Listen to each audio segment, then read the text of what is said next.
প্রিয় দর্শকগণ, শান্তিবার্তা চ্যানেলে আপনাদেরকে স্বাগত। আজ আমি পীর ধাম তীর্থস্থান ও একাদশী নিয়ে আলোচনা করব। অনেকেরই অনেক মত, পীঠ কাকে বলে, ধাম কাকে বলে, তীর্থস্থান কাকে বলে ও একাদশী কি, এই নিয়ে যে প্রশ্নগুলি, সেই প্রশ্নগুলির উত্তর এই ভিডিওর মাধ্যমে আমি আপনাকে দেওয়ার চেষ্টা করব। তাই ভিডিওটিতে শেষ পর্যন্ত থাকবেন। আপনি দেখতে পাচ্ছেন যে এই বাবা পীর ধাম তীর্থস্থান নিয়ে তিনি আলোচনা করেছেন। সেই আলোচনার পরিপ্রেক্ষিতে আমি মূল তত্ত্বগুলি তুলে ধরতেছি। এই বাবাজি অনেক সুন্দর সুন্দর কথা বলেছেন, তাকে প্রশংসা করতে হয়। এই বাবাজির কথাগুলি অত্যন্ত সুমিষ্ট। প্রথমে আমি আসছি পীঠ। পীঠ বলতে সাধারণত একটি গুরুত্বপূর্ণ বা পবিত্র স্থানকে বোঝায়। বিশেষ করে হিন্দু ধর্মে, যেখানে দেবী সতীর দেহের বিভিন্ন অংশ পড়েছিল বলে বিশ্বাস করা হয়। এই স্থানগুলি ৫১ পীঠ হিসাবে পরিচিত এবং সেগুলি শক্তিপীঠ নামেও পরিচিত। আরও বিস্তারিতভাবে বলা যায়, শক্তিপীঠ হিন্দু ধর্মের একটি গুরুত্বপূর্ণ পবিত্র স্থান, যেখানে দেবী সতীর দেহ খণ্ড খণ্ড হয়ে পড়েছিল এমন বিশ্বাস করা হয়। আপনারা অনেকে শিব পুরাণ পড়েছেন। আপনারা জানেন দেবী সতীর সঙ্গে শিবের বিবাহ হয়েছিল, কিন্তু সতীর পিতা দক্ষরাজ সেটা স্বীকার করতে চাননি। তাই সতী স্বামীর অপমান সহ্য না করতে পেরে অগ্নিকুণ্ডে দেহত্যাগ করেছিলেন এবং সেই নিছড় দেহটি নিয়ে শিব ভারতবর্ষ তথা পৃথিবীর মধ্যে ভ্রমণ করতে শুরু করলেন। সতীর দেহটি যখন খণ্ড খণ্ড হয়ে ভারতবর্ষের বিভিন্ন জায়গায় পতিত হয়েছিল, তখন সেখানে তৈরি হয়েছিল একটি পীঠ। আজ ভারতবর্ষের মধ্যে ৫১টি পীঠ আছে। আপনারা জানেন এই পীঠগুলি অত্যন্ত সুদুর্লভ এবং যাত্রীরা ভ্রমণ করতে যায়, তারা তীর্থস্থান মনে করে এবং তারা সেখানে গিয়ে আনন্দ ও পূজা পার্বণ করে। ধাম শব্দটিকে নিয়ে আমাদের পশ্চিমবঙ্গের মধ্যে একটা গোলযোগ বেঁধেছে। আপনারা জানেন আমাদের দীঘায় একটি মন্দির তৈরি হয়েছে, সেটাকে তারা ধাম হিসাবে মানতে চায়। কিন্তু ধাম কাকে বলে এটা আগে জানতে হবে। তাই ধাম শব্দটিকে আজ আমি বিশ্লেষণ করব। আপনারা একটু মনোযোগ সহকারে শুনবেন। ভারতে ৪ ধামে ৪টি পবিত্র তীর্থস্থান রয়েছে। এই ৪ ধাম হলো বদ্রীনাথ, দ্বারকাপুরী এবং রামেশ্বরম। এই ৪ ধাম হলো বদ্রীনাথ উত্তরাখণ্ডে অবস্থিত একটি বিষ্ণুর মন্দির, দ্বারকা গুজরাটে অবস্থিত, এটি শ্রীকৃষ্ণের শহর হিসেবে পরিচিত। পুরী উড়িষ্যায় অবস্থিত, এখানে জগন্নাথের মন্দির রয়েছে। রামেশ্বরম তামিলনাড়ুতে অবস্থিত, এটি রামনাথের মন্দির হিসাবে পরিচিত। ধাম বলতে আপনারা জানেন, ধাম বলতে একটি বাসস্থান বা ভগবানের ঘর হিসাবে মান্যতা পায়। ধাম শব্দটির অর্থ হচ্ছে ভগবানের তৈরি বাসস্থান বা ভগবানের তৈরি ঘর।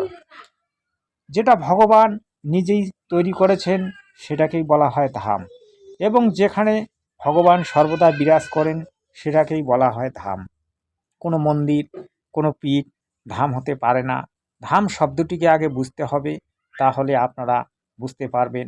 ধাম কথার মূল অর্থ হচ্ছে যেখানে ভগবান আপনি আপ প্রতিষ্ঠিত হন এবং নিজের মহিমা প্রকাশ করেন, সেটাকেই ধাম হিসাবে আমরা মানি বা আমাদের শাস্ত্রগ্রন্থে উল্লেখ আছে।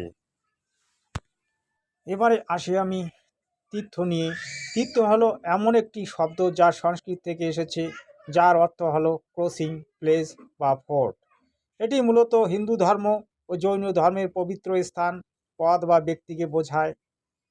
তীর্থ কোনো স্থান, পাঠ বা ব্যক্তিকে পবিত্র হিসাবে গণ্য করে, যা মানুষের আধ্যাত্মিক উন্নতি বা মুক্তি লাভের জন্য গুরুত্বপূর্ণ। আরও বিস্তারিতভাবে বলতে গেলে এটি হলো ধর্মীয় বিশ্বাস অনুসারে পবিত্র স্থান, যেখানে তীর্থযাত্রীরা তাদের বিশ্বাস বা উদ্দেশ্যে ভ্রমণ করে। তীর্থ ভ্রমণে বিশেষ কিছু ফল পাওয়া যায় না। যারা তীর্থ ভ্রমণ করে তারা আনন্দ উপভোগ করে এবং তীর্থকে আপনি মূলত দর্শন হিসাবে মানতে পারেন। তীর্থে যে কর্ম আদিগুলি করা হয় সেগুলি বেশিরভাগই শাস্ত্রবিরুদ্ধ, এটা আমাদের সৎগ্রন্থেই প্রমাণ আছে। যদি আপনি সনাতনী হন তাহলে সনাতন ধর্মের মূল গ্রন্থ গীতা, গীতায় এই ধরনের তীর্থ ভ্রমণের বা 4 বেদে তীর্থ ভ্রমণের কোনো নির্দেশ নেই। কিন্তু আমাদের দেশের কিছু সংখ্যক লোক এটাকে ব্যবসায় পরিণত করেছে এবং তারা তীর্থটাকে নিয়ে ব্যবসা করে চলেছে। তারপর এলো ধাম। ধাম বলতে সাধারণত একটি পবিত্র স্থান বা তীর্থস্থানকে বোঝায় যেখানে ঈশ্বর বা দেবদেবী বাস করেন বা তাদের পূজা করা হয়। এটি একটি শব্দ যা তীর্থস্থান বোঝাতে ব্যবহৃত হয়। ভারতের 4টি প্রধান ধাম রয়েছে: বদ্রীনাথ, দ্বারকা, পুরী এবং রামেশ্বরম। বিস্তারিত তীর্থস্থান। ধাম শব্দটি সাধারণত তীর্থস্থান বা পবিত্র স্থানকে বোঝাতে ব্যবহৃত হয় যেখানে মানুষ ধর্মীয় উদ্দেশ্যে ভ্রমণ করে এবং ঈশ্বরের আরাধনা করে। এটাকে আমি পূর্বে বিশ্লেষণ করেছিলাম, কিন্তু আরও একবার করলাম, যাই হোক আপনারা বুঝে নেবেন। আসলে ধাম, তীর্থস্থান, এই মন্দির, এগুলি আলাদা আলাদাভাবেই বর্ণনা করা সম্ভব, কারণ আলাদা আলাদা বর্ণনা করার প্রয়োজন আছে। যেমন ধরুন, জল, অগ্নি, মাটি, বায়ু এক জিনিস নয়, ঠিক তেমনি ধাম, তীর্থস্থান, মন্দির এগুলো এক জিনিস নয়। আপনাকে বুঝতে হবে এবং সেই অনুসারে আপনাকে চলতে হবে। প্রিয় দর্শক, এবারে আসছি আমি একাদশী ব্রত নিয়ে। একাদশী 24শে বৈশাখ বৃহস্পতিবার, 23শে বৈশাখ দিবা 12টা 45 হইতে 24শে বৈশাখ 1টা 53 পর্যন্ত। এই একাদশী যারা করেন তারা উপবাস দিতে পারেন। এই একাদশীটির নাম হচ্ছে মোহিনী একাদশী। এই দিন ভগবান বিষ্ণু মোহিনী রূপ ধারণ করেছিলেন, আপনারা অনেকেই জানেন। এই একাদশী পালন করলে বা এই একাদশীর সঠিক নিয়ম ধারণ করলে বা পালন করলে আপনারা হয়তো অনেক ফল পেতে পারেন। কিন্তু একাদশী ব্রত করার যে মূল নিয়ম, সেই নিয়ম অনুসারে যদি আপনি করতে না পারেন তাহলে আপনার বিপরীত হওয়ার সম্ভাবনা থাকে। তাই একাদশীতে যেমন ধরুন সায়ং সন্ধ্যা নিষেধ আছে এবং আপনি একাদশীতে দীক্ষা গ্রহণ করতে পারবেন। একাদশীতে বিভিন্ন ধরনের খাবার দাবারের একটা বিশেষ নিয়ম থাকে। সাধারণত আপনি দুধ পান করতে পারেন এবং ফল ফ্রুইট আপনি খেতে পারেন। এছাড়া একাদশীতে যারা পূর্ণ উপবাস দেয় তাদেরও একাদশী পূর্ণ হয় না। একাদশীতে পূর্ণ উপবাসের কোনো নিয়ম নেই। একাদশীতে আপনি দুধ, জল পান করতে পারেন। এছাড়াও একাদশীতে শাক, অন্ন ভোজন করতে পারেন। একাদশীতে সাধারণত 5টি জিনিস খাওয়া নিষেধ আছে, যেগুলি আমাদের শস্যের মধ্যে পড়ে, সেটা আপনারা অনেকেই জানেন। এটি আপনারা অবশ্যই বুঝে নেবেন। প্রিয় দর্শকগণ, আপনারা এতক্ষণ ধরে শুনলেন পীঠ, ধাম, মন্দির, এই যে তত্ত্বগুলি, এই তত্ত্বগুলি আপনারা এতক্ষণ ধরে মনোযোগ দিয়ে শুনলেন, তার জন্য আপনাদেরকে অনেক অনেক ধন্যবাদ। আপনারা অবশ্যই চ্যানেলটিকে সাবস্ক্রাইব করে নেবেন এবং ভিডিওটিকে বেশি বেশি করে শেয়ার করবেন।